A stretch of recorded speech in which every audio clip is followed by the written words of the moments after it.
Next, police చర్య తర్వాత 1948లో నిజాం పాలన ముగిసింది. అఖిలాంధ్ర మహాసభను 1949లో ఎవరు నెలకొల్పారు? పోలీసు చర్య తర్వాత 1948లో నిజాం పాలన ముగిసింది. 1948లో నిజాం పాలన ముగిసింది. అఖిలాంధ్ర మహాసభను 1949లో ఎవరు నెలకొల్పారు? అయ్యదేవర కాళేశ్వరరావు, కట్టమంచి రామలింగారెడ్డి, దేవులపల్లి రామానుజరావు, బూరుగుల రామకృష్ణారావు. 47 ప్రశ్నలలో ఇది 9వ ప్రశ్న. ఎవరు కూడా మిస్ కాకుండా చూడండి లాస్ట్ వరకు. 9వ ప్రశ్న ఆప్షన్ 3 అన్నారు, కాదండి. Ayyadevara Kaleswara Rao is the right answer ఈ ప్రశ్నకి. వెరీ గుడ్ అండి. కొంతమంది రైట్ ఆన్సర్ని కామెంట్ చేశారు. Very good. నెక్స్ట్, ముల్కీ ఉద్యమం అంటే ఏంది? ముల్కీ ఉద్యమం అంటే ఆంగ్లేయులకు వ్యతిరేకత, ఉర్దూ అభివృద్ధి, ఉద్యోగాల స్థానికులకే ప్రాధాన్యత, రెవెన్యూ సంస్కరణలు.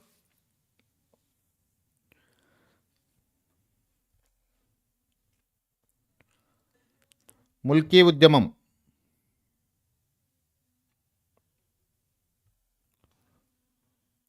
టెన్త్ క్వశ్చన్కి ఆన్సర్ని కామెంట్ చేయాలి ప్రతి ఒక్కరు. వెరీ గుడ్ ఆన్సర్ అండి. ఉద్యోగాల్లో స్థానికులకే ప్రాధాన్యత ఇవ్వడం ముల్కీ ఉద్యమం అంటే ఉద్యోగాల్లో స్థానికులకే ప్రాధాన్యత ఇవ్వడం. Option 3 is the right answer ఇక్కడ. ఇంకా మిత్రులు ఎవరైనా వీడియోని లైక్ చేయకపోతే ఖచ్చితంగా లైక్ చేయండి, సబ్స్క్రైబ్ కూడా చేసుకోండి. ఖచ్చితంగా రెగ్యులర్గా అప్డేటెడ్ లైవ్ ఖచ్చితంగా చూడండి, మీకు యూజ్ అవుతుంది కంపల్సరీ. అండ్ నెక్స్ట్ క్వశ్చన్కి వద్దాం. ఇండియన్ ముసల్మాన్ గ్రంథాన్ని రచించిన ఆంగ్లేయుడు ఎవరు? ఇండియన్ ముసల్మాన్స్ గ్రంథాన్ని రచించిన ఆంగ్లేయుడు హంటర్, కర్జన్, లిట్టన్, రిప్పన్. 11వ ప్రశ్నకి ఆన్సర్ని కామెంట్ రూపంలో తెలియజేయాలి. ప్రతి ఒక్కరు కూడా వీడియోని లైక్ చేయండి ఫ్రెండ్స్. చాలామంది లైక్ చేయట్లేదు, చాలామంది చూస్తున్నారు కానీ లైక్ చేయట్లేదు. దయచేసి లైక్ చేయండి. మీ లైక్ అనేది ఈ లైవ్కు ఇంకో కొంతమందిని యాడ్ చేస్తుంది. 11th క్వశ్చన్ ఆన్సర్ని కామెంట్ చేయండి. Option 1 Hunter is the right answer అండి. రిప్పన్ కాదు, హంటర్. ఇండియన్ ముసల్మాన్స్ అనే గ్రంథాన్ని రచించింది ఆంగ్లేయుడు హంటర్. నెక్స్ట్, 1911లో ఏర్పాటు చేసిన మన సంఘం అనే ఈ సంఘానికి లక్ష్యం ఏంది? 1911లో ఏర్పాటు చేసిరు, అది మన సంఘం అని. దాని లక్ష్యం దళితుల పిల్లల్లో విద్యా వ్యాప్తి, బాల్య వివాహాలను వ్యతిరేకించడం, జోగిని, మురళి, బసివి వ్యవస్థల నిర్మూలన పైవన్నీ.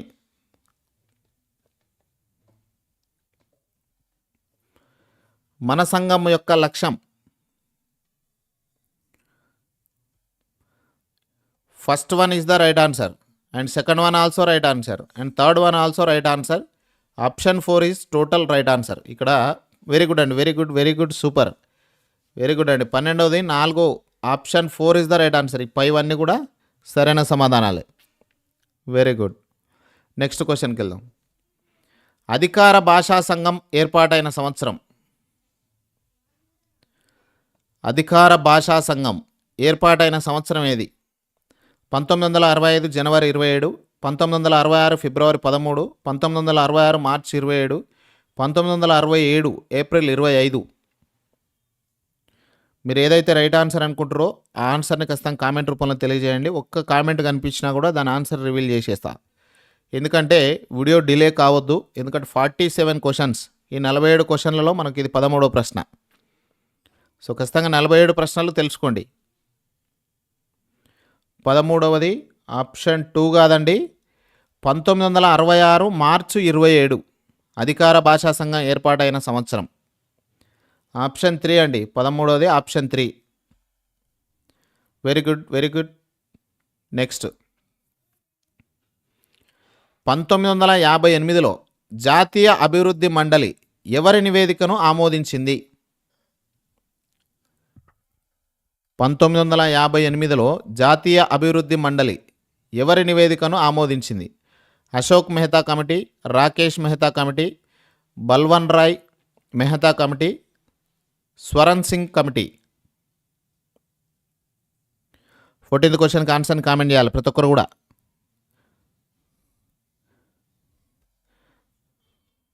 1963 కాదు 66.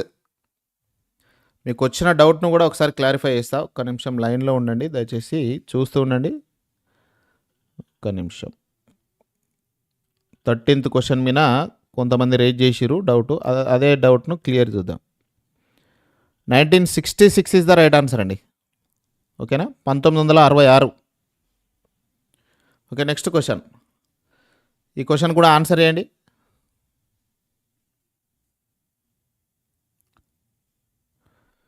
ఫోర్టీన్త్ క్వశ్చన్ అండి.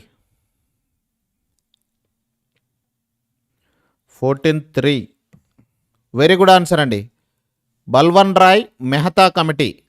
Option 3 is the right answer ఇక్కడ. ఈ ప్రశ్నకు option 3. Very good, very good. Next question. శాతవాహనుల కాలంలో బుద్ధుడి జన్మకు సంకేతం. శాతవాహనుల కాలంలో బుద్ధుడి జన్మకు సంకేతం ఏది? పద్మం, ధర్మచక్రం, స్తూపం, బోధి వృక్షం.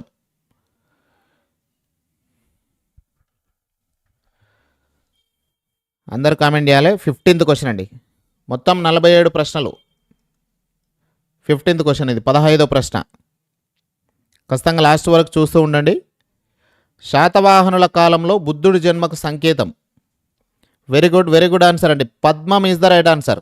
Very good answer. నెక్స్ట్. ఏ ప్రాంతీయ సంఘాల ఆవిర్భావంతో 1885లో జాతీయ కాంగ్రెస్ ఏర్పాటైంది? జాతీయ కాంగ్రెస్ ఏర్పాటైన సంవత్సరం ఇక్కడ క్వశ్చన్లోనే ఉంది, చూసుకోండి. 1885లో ఏ ప్రాంతీయ సంఘాల ఆవిర్భావంతో 1885లో జాతీయ కాంగ్రెస్ ఏర్పాటైంది?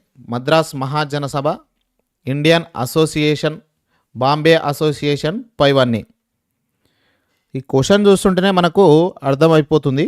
ఎందుకంటే ఏ ప్రాంతీయ సంఘాల ఆవిర్భావంతో, సంఘం అని కాదు ఇక్కడ సంఘాల అని అడిగిండు.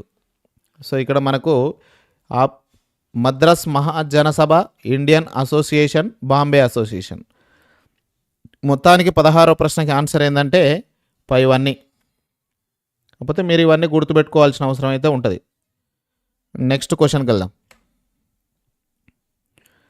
విద్వాన్ విశ్వం తరిమెల్ల నాగిరెడ్డి రాసిన ఏ గ్రంథం సామ్యవాద ప్రచారానికి తోడ్పడింది? టీజీడిఎస్సి 2025కు సంబంధించి లైవ్ క్లాసెస్ మున్నాబడి అనే ఛానల్లో రెగ్యులర్గా వస్తుంటాయి. ఖచ్చితంగా ఛానల్ని వీడియోని అయితే లైక్ చేయండి. అట్లనే వీడియోను 10 మందితో షేర్ చేయండి. మనకు ఒక టెలిగ్రామ్ ఛానల్ కూడా ఉందండి, అందులో జాయిన్ కాండి. కింద డిస్క్రిప్షన్లో దాని లింక్ ఉంది, అక్కడ నుంచి మీరు డైరెక్ట్ జాయిన్ కాండి. అందులో అప్డేటెడ్గా డిఎస్సికి సంబంధించిన ఏ విషయం వచ్చినా కూడా ఖచ్చితంగా అందులో పోస్ట్ చేస్తా. ఓకేనా ఫ్రెండ్స్, ఖచ్చితంగా జాయిన్ అవుతారనుకుంటున్నాను. 17th క్వశ్చన్కి ఆన్సర్ చేయండి. విద్వాన్ విశ్వం తరిమెల్ల నాగిరెడ్డి రాసిన ఏ గ్రంథం సామ్యవాద ప్రచారానికి తోడ్పడింది? నవ్య సాహిత్యమాల, సాహిత్య దర్శనం, ఆంధ్ర సాహిత్య విమర్శ, సాహిత్యంలో దృక్పథాలు. టైం వేస్ట్ చేయడం ఇష్టం లేకనే కొంచెం స్పీడ్గా చెప్తున్నా, ఖచ్చితంగా అయితే ఫాలో అవ్వండి. నవ్య సాహిత్యమాల ఇస్ ద రైట్ ఆన్సర్. చాలామంది సాహిత్య దర్శనం అన్నారు, కాదండి. ఆంధ్ర సాహిత్య విమర్శ కూడా అంటున్నారు మన మిత్రులు. ఈ రెండు కూడా కావు. First one is the right answer ఇక్కడ. ఓకేనా. నెక్స్ట్. కుమార సంభవం రచయిత. కుమార సంభవం రచయిత కొక్కిలి, పావులూరి మల్లన్న, అయ్యన మహాదేవి, నన్నెచోడు. కుమార సంభవం రచయిత.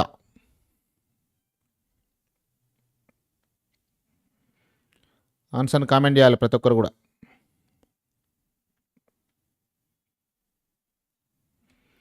ఇక్కడ 18th క్వశ్చన్కి ఆప్షన్ 4 వెరీ గుడ్ ఆన్సర్ అండి. నన్నెచోడు. కుమార సంభవం రచయిత Nannechoda. Option 4 is the right answer అండి. Very good, very good. ఒకరిద్దరు మాత్రం ఆప్షన్ 2 అన్నారు, కాదు, నన్నెచోడు. Next question. కాకతీయుల కాలంలో తీర్థంకరులంటే కాకతీయుల కాలంలో తీర్థులంటే సేనానులు, మంత్రులు, సైనికులు, దూతలు. తీర్థులు అంటే ఎవరు? ఇది కాకతీయుల కాలానికి సంబంధించిన ప్రశ్న, 19వ ప్రశ్న. అందరూ